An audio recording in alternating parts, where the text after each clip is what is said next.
1-point win for Indiana. They counted it on the floor. They'll go and check, but the bottom line is Indiana with 110 points.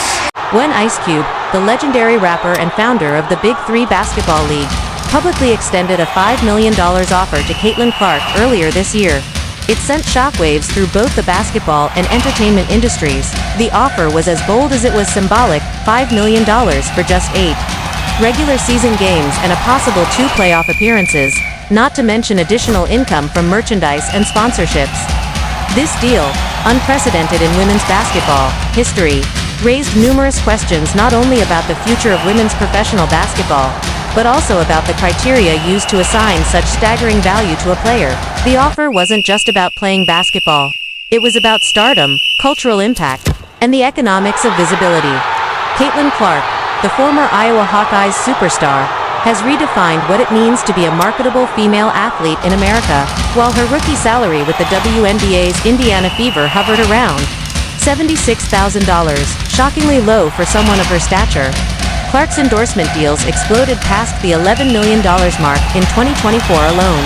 She signed with Nike, Gatorade, State Farm, and several other major brands, making her one of the most commercially successful rookies in professional sports, male or female. But when people started asking why similar offers weren't being made, 2 other standout players, specifically Angel Reese, another prominent college WNBA transitioner, IceCube, responded with brutal honesty. According to him, the same sponsors that were eager to back a Caitlin Clark move to Big3 were not interested in doing the same for Angel Reese. And while Reese had an impressive college career and drew significant media attention, particularly after her high-profile championship win at LSU, she did not. According to Cube and the league's sponsors, carry the same economic influence. Angel Reese, who averaged an impressive 13.8 points and 12.5 rebounds during her sophomore college season, certainly commands respect on the court. Her toughness, hustle, and raw presence under the basket made her one of the most dominant rebounders in recent NCAA history. But IceCube made it clear that from a business standpoint, those attributes did not translate to the same kind of league-transforming impact that Clark brings. He wasn't necessarily saying Reese isn't talented or valuable, but he was emphasizing the harsh reality of professional sports. Visibility and profitability often outweigh talent when it comes to opportunities beyond the court. To many, this distinction felt personal. Fans of Reese argued that her influence, especially in the Black community and among Gen Z, was immense. She boasts millions of followers across social media platforms and is undoubtedly a cultural icon.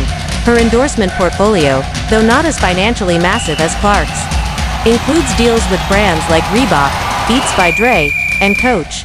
She was also named to Forbes 30 Under 30 list, and her jersey sales during her LSU tenure broke records. So why then does she not command a $5 million offer for just a few games in the Big3? The answer, according to IceCube, lies not in his personal opinion, but in what sponsors are willing to back. Caitlin Clark, 2 sponsors, represented a sure thing. Her presence boosted ticket sales, TV ratings, and merchandise figures across the board. Since joining the WNBA, Clark's influence has transformed the Fever's attendance numbers, turned their games into sellout affairs, and elevated the league's overall visibility. Clark's games consistently top the WNBA's viewership charts, and her social media metrics are through the roof. Brands see her as a safe investment. Her appeal crosses demographics, regional biases, and even political lines. She is both the darling of traditional sports media and the face of new digital fan bases. Angel Reese, while beloved and followed, brings a different kind of energy. Her persona is fiery, outspoken, and unapologetic, a symbol of empowerment to many, but not without controversy. Her on-court trash talk, emotional play, and pointed interviews have drawn both praise and criticism. In the eyes of some sponsors, that edge is risky. They see a player who polarizes rather than unifies, even though that perception may be unfair. In a world where brands are increasingly cautious about potential backlash, even a whiff of controversy can derail multi-million-dollar investments. IceCube clarified that his decision wasn't about disrespect or favoritism. The Big3 League, which has been a progressive force in its own right, employing former NBA stars and even advocating for women's involvement, simply cannot afford to offer that kind of money without confidence in a solid return on investment.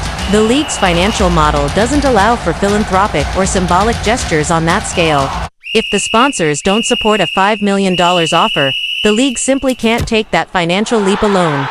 Clark, on the other hand, was offered the deal not only because of her marketability, but also because of the hope that she could do for the Big Three what she had already done for college basketball and the WNBA, bring in new fans, drive up ratings, and elevate the league's relevance. In the cultural conversation, even more impressive is that Clark turned down the offer to stay loyal to her WNBA dream, opting to play a full season with Indiana Fever instead.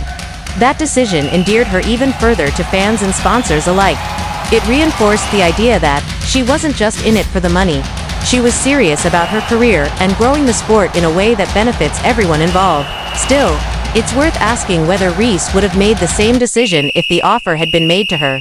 Would she have chosen Big Three over the WNBA? Some believe she might have considered it, especially if it meant elevating her personal brand and expanding her business reach. But without the offer on the table, the question is purely hypothetical. What's not hypothetical is that Reese, like Clark, has a passionate fan base and is already proving her worth in the WNBA, where she has continued her dominant rebounding and grown into a team leader with the Chicago Sky. Another aspect often overlooked in this debate is the role of media, narratives in shaping public perception. Caitlin Clark, from her days at Iowa, was consistently highlighted as a generational talent. Her long-range shooting, her poise under pressure, and her incredible court vision led to highlight reels that flooded social media feeds and sports news broadcasts. She was cast as the face of women's college basketball, a role she embraced with grace. Reese, on the other hand, found herself more often at the center of controversial discussions.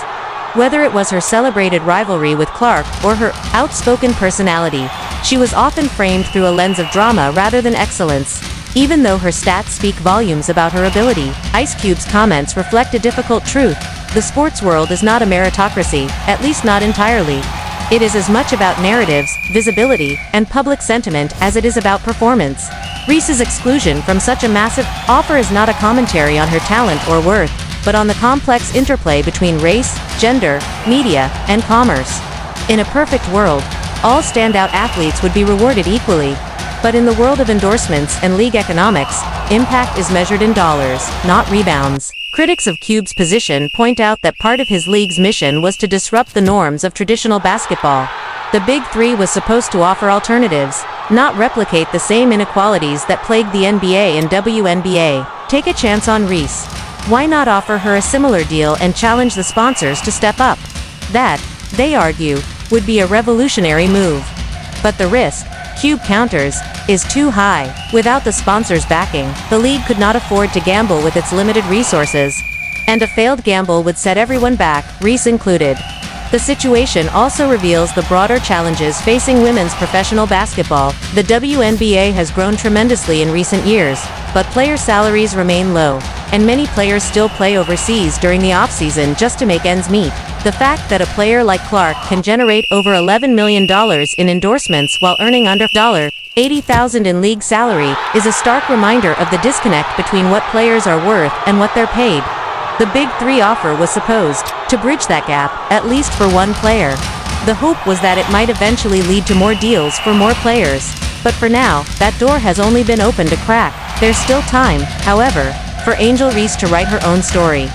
As her WNBA career unfolds, she may very well become the kind of transformative figure Clark is today. Her influence in fashion, culture, and activism already surpasses that of many of her peers. If she continues to improve her game, deepen her leadership, and expand her reach, sponsors may come knocking with similar offers in the future. The key will be consistency, not just on the court, but in building a personal brand that connects across audiences. Reese has all the tools to do it. In the meantime, the conversation sparked by IceCube's comments should not die down. It should fuel broader discussions about how we value athletes, especially women athletes of color, and what role media and corporate interests play in defining who gets paid and why. It's a reminder that progress doesn't comes from honesty, even when it's uncomfortable. And IceCube, for better or worse, has always been honest. Ultimately, the Caitlin Clark versus Angel Reese.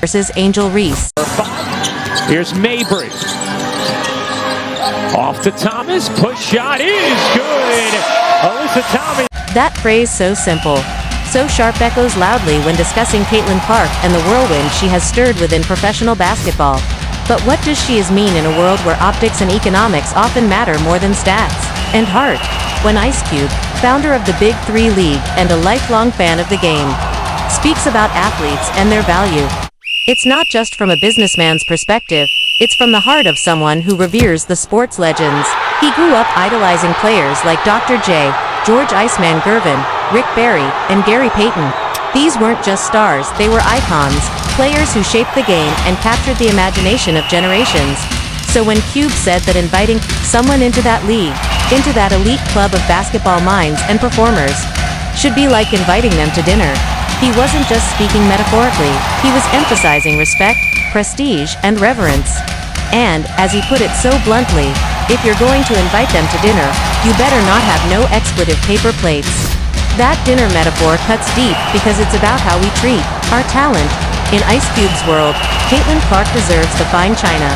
She deserves the full treatment, the centerpiece, the silverware, the linen napkins, and the full attention of every sponsor, broadcaster, and fan in the room. Angel Reese, on the other hand, according to Cube, would be served on a paper plate. That's not to say she isn't valuable or talented.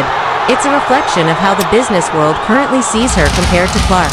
It's harsh, but Cube doesn't sugarcoat it. He calls it how he sees it. The reality is that Caitlin Clark has achieved a level of marketability that is nearly unrivaled in women's sports. Her appeal crosses boundaries. She is seen as humble, yet competitive, a deadly shooter, a playmaker, and someone who elevates everyone around her. Brands love her because she doesn't just play basketball. She tells a story every time she steps on the court. That's why, when leagues like IceCube's Big3 or unrivaled in new women's 3-on-3 professional league offered her millions to join, they weren't just offering money for games, they were offering money for magnetism, for the kind of draw that turns arenas into sellouts and casual fans into diehards. But despite these tempting offers, Clark made the decision to stick with the WNBA and play for the Indiana Fever. She chose the paper plate, so to speak, not the fine china, not the 5-star spread, but the humble beginnings of a league that, while growing in popularity, still pays its rookies barely above minimum wage. The kind of paper plates you have to double up at a family BBQ just to keep your food from falling through. In this case, that food is the weight of